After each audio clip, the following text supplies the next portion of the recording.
Et voici la Moto Guzzi V85. Prends-en une, car il n'y a pas eu de première prise. Bonjour, c'est Andrzej et Marius a un réfrigérateur. Pourquoi? Quel est ce bruit? Réfrigérateur congélateur. Harley Davidson. Oui. Pour l'alcool, pour les boissons. Et tu as des cassettes là-bas? Oui, j'ai les cassettes. Cool. Ok, allons là où nous devons aller. Imaginez que pendant une demi-heure, je filme un vlog sur la Moto Guzzi V85 TT que je conduis actuellement. Et alors? Et bien sûr, j'ai oublié d'appuyer sur enregistrer sur l'enregistreur sonore. Ho ho ho, monsieur Andrzej. Eh bien, ils appellent ça la vie. Nous sommes quelque part près de Varsovie. En nourrissant ma curiosité insatiable, en explorant et en développant ma nouvelle idée passionnante, du genre que je vais essayer de rouler à moto sur des routes inconnues et de me perdre volontairement à moto, pour découvrir de nouveaux horizons et vivre une aventure inoubliable. Nous sommes dans une localité quelconque, à côté de laquelle coule la rivière Bog. C'est très joli ici. On profite du Harley au passage. D'ailleurs, je ferai aussi un vlog séparé sur le Harley, parce que c'est un Harley assez étrange et nouveau. Il a CarPlay et on utilise sa navigation. D'ailleurs, ça faisait longtemps que je n'avais pas vu Smoke, alors on est parti rouler ensemble à moto. Alors, que puis-je dire? Je peux dire que je cherche un endroit pour recommencer ce film, mais disons que c'est déjà commencé. La Moto Guzzi V85 TT, c'est-à-dire l'assaut des Italiens sur la catégorie ADV, tout simplement le plus drôle de l'histoire moderne, parce que Moto Guzzi avec un V transversal, Moto Guzzi pour les aventuriers, en fait Moto Guzzi pour les aventuriers. Un mouvement incroyable, incroyablement audacieux et mince, vous savez quoi? Étonnamment efficace. Parce que, eh bien peut-être pas en Pologne, parce que cette moto, nous n'avons pas encore autant de gens qui cherchent. Vous savez, nous en sommes à un stade où nous devons maintenant nous rassasier de ces motos modernes aux performances incroyables et tout ça. Ouh, qu'est-ce qui se passe ici? Oh, ça va être sympa tout droit. Hein? Oh, maintenant la Harley va rouler comme sur les pistes texanes. Nous, les Polonais, nous devons encore en profiter. Ce vieux a même le contrôle de traction. Nous devons encore profiter de ces motos qui ont des puissances spectaculaires, des performances incroyables, une suspension semi-active.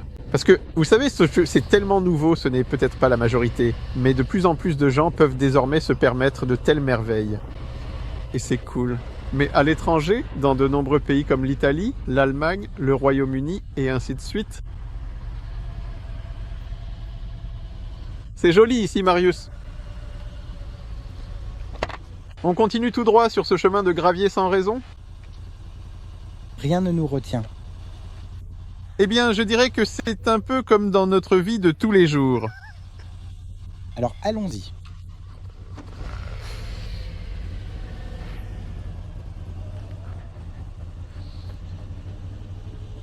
Oui, c'est un bel endroit, plein de charme.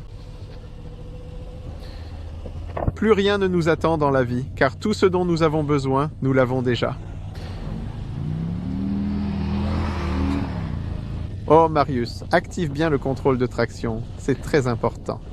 Et donc, en Italie, en Allemagne, dans ces pays où la conduite est souvent plus exigeante, aïe, des pierres. Et dans des endroits similaires, les gens ont déjà besoin d'autre chose. Pas seulement la course à la performance, mais quelque chose de stylé. C'est de là que viennent les customs, qui deviennent de plus en plus populaires, comme je l'écris régulièrement, Smoku. Et il me semble que la Moto Guzzi V85 TT arrive tout simplement au moment idéal, car c'est une moto qui s'adresse à la fois aux personnes qui roulent en custom, qui ont besoin d'une moto stylée, mais veulent aller plus loin, plus confortablement. Et d'un autre côté, elle séduira aussi les fans d'aventure et de tourisme qui recherchent quelque chose de nouveau, d'atypique. C'est tout simplement génial. Dès le début, quand on a vu cette moto, on s'est dit « mais quel non-sens !» Et puis, on avait de plus en plus hâte de l'essayer. Smoku a eu l'occasion de rouler lors des essais presse, alors que moi, malheureusement, j'ai dû attendre plus d'1 an, tout simplement parce qu'il n'y avait pas vraiment d'opportunité pour prendre cette moto en test. Je la conduis depuis quelques jours et je dois vous dire que je suis ravi. À tel point que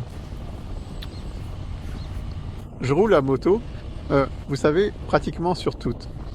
Et comme je m'entraîne assez intensivement sur circuit, que ce soit du stunt ou d'autres choses du genre, à chaque fois que je monte sur ces motos, c'est toujours à fond. Le plus souvent parce que c'est moi qui pars justement pour tester des motos sportives et des choses similaires. Et là, c'est gaz, gaz, gaz. Mais il faut savoir que plus tard, quand je roule au quotidien en ville, je conduis vraiment calmement parce que je me suis déjà défoulé et tout ça. Et c'est à ce moment-là que je préfère rouler sur des motos sympas.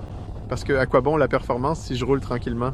Et je cherche justement ce genre de motos sympas et ce sont celles-là que je préfère enfourcher. Et la Moto Guzzi V85 est justement une moto de ce genre. Elle est dans le garage et j'ai envie de monter dessus et d'aller faire un tour. Regardez comme c'est magnifique en ce moment. Je roule tranquillement à travers un village. Ici, il y a quelque chose qui coule, une rivière. Heureusement, il y a encore de l'eau. Bon, il n'y en a pas beaucoup, mais il y en a encore. Et c'est tout simplement merveilleux. Quelques faits un peu secs sur la Moto Guzzi V85. Premièrement, la cylindrée, que je ne connais pas. Je crois que c'est 1000 cm3, mais honnêtement, ça ne m'intéresse pas du tout. Je vais l'écrire quelque part ici. J'ai oublié de demander à Smoke ou de vérifier sur ceci quelle est la cylindrée, mais il me semble que c'est 1000, si je me souviens bien. L'important, c'est qu'il n'y a ici que 80 chevaux et 80 Nm. Il y a pas mal de ces Nm, car c'est un V assez imposant, refroidi par air, donc plutôt à bas régime. Ici, vous voyez la zone rouge à environ 7500 tours par minute. Et cette moto est charmante parce qu'elle aspire à rivaliser, vous savez, avec les plus puissantes de cette catégorie. Mais en même temps, elle dit « Pourquoi aurais-je besoin de cette puissance ?» Je ne vais pas rivaliser avec ça, donc on ne va même pas essayer de pousser ce moteur à l'extrême. Et c'est charmant parce qu'on roule tranquillement avec. Il a ce moteur avec un son, un timbre si caractéristique, un son que je détestais sur la plupart des Moto Guzzi que j'ai conduites jusqu'à présent parce que c'était des roadsters, des motos un peu spéciales, dont j'attendais un certain plaisir de conduite. Elles étaient encore plus rugueuses, alors que celle-ci garde toujours cette ambiance typique de Guzzi, mais en même temps elle est adoucie, ce qui la rend facile à manier. C'est une combinaison vraiment sympa parce que quand on roule avec cette moto, à quoi ça me fait penser? Un peu comme un Harley Davidson où le moteur est brut, il a du caractère, mais en même temps, il est déjà facile à manier. On n'a plus besoin d'être des maîtres dans l'art de jouer avec l'embrayage à mi-course. Il ne va plus caler d'aucune manière, il ne va pas saccader, on entend juste différents bruits, notamment de la boîte de vitesse dont on sent qu'elle est un peu rustique. Quand on roule lentement, on entend ce petit cling-cling quand les vitesses passent. Quand on accélère, tout devient fluide. Il suffit de relâcher un peu les gaz ou de faire un petit coup de gaz, même sans embrayage, les vitesses passent, donc c'est vraiment cool. C'est sympa de rouler comme ça, sans savoir où l'on va, mais il y a quand même quelque chose qui nous attend ici. Donc cette rugosité, c'est vraiment très agréable. Et ce qui est charmant, c'est que lorsque je roulais avec, à un moment donné, nous avons dû nous insérer dans la circulation, dans un embouteillage. J'étais en 4e vitesse, j'avais environ 3000 tours et j'ai appuyé sur l'accélérateur pour qu'il accélère, mais il n'a fait que grogner. Il a rugi, mais il n'est pratiquement pas parti. Donc ce moteur, je dirais simplement que c'est un gros V. Pour qu'il avance, il faut vraiment le faire monter dans les tours. Et je vous assure que quand on dépasse les 4500 tours, il commence même à bien marcher. Mais si on est dans l'optique de rouler tranquillement et agréablement, les attentes baissent. Et quand cette moto commence à accélérer, on se dit « Oh, c'est cool que ça reste comme ça ». Cette moto peut même atteindre une vitesse maximale de 200 km/h. Et ce qui est sympa, enfin encore une fois, ce qui est charmant, c'est qu'il roule et qu'il atteint pratiquement les 200 à l'heure déjà à 7500 tours. Il touche presque la zone rouge en 6e vitesse. Tu roules bien, c'est mieux là-bas. Où veux-tu aller? Je veux aller là-bas. Les Harley ont justement adapté un tel mode. Et vous savez, il donne tout ce qu'il a et il fonce. Donc là, près de la zone rouge, il atteint les 200. Ce n'est pas comme si on avait juste une 6e vitesse qui est une surmultipliée et qu'il n'a pas la force de monter jusqu'au régime maximal. En même temps, à une vitesse de croisière de 120, 130, le régime moteur est paresseux comparé à la concurrence. Et vraiment, c'est très agréable de rouler avec cette moto. La protection contre le vent est correcte, mais vous savez, comme sur toutes les motos de série, elle est correcte. Les bulbes ne sont pas particulièrement grandes d'origine, mais c'est vraiment agréable et sympathique.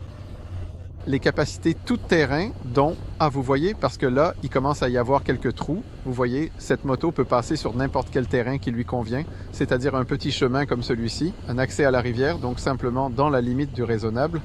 Ça garde au sol élevé son côté aventureux, c'est justement qu'il est plus haut. Et donc, on ne va pas accrocher ou casser le carter tout de suite en passant sur ce genre de chemin et de sentier. Et justement, ici, le chemin et le petit sentier viennent de se terminer pour nous. À moins que non. Donc, avec cette moto, on pourra tranquillement aller quelque part, loin d'ici. Dans les virages, eh bien, c'est difficile de trouver ici, en Mazovie, des sections spéciales avec des courbes.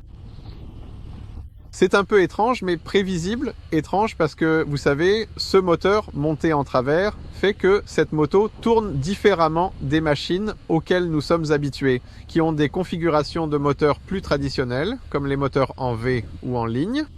C'est un peu entre un moteur en V et le boxer de la BMW. Donc il s'agit de l'équilibrage de la moto. Il faut vraiment l'essayer pour le ressentir, parce que c'est difficile à décrire avec des mots. On sent simplement la moto un peu différemment sous soi, mais elle tourne vraiment agréablement et volontiers.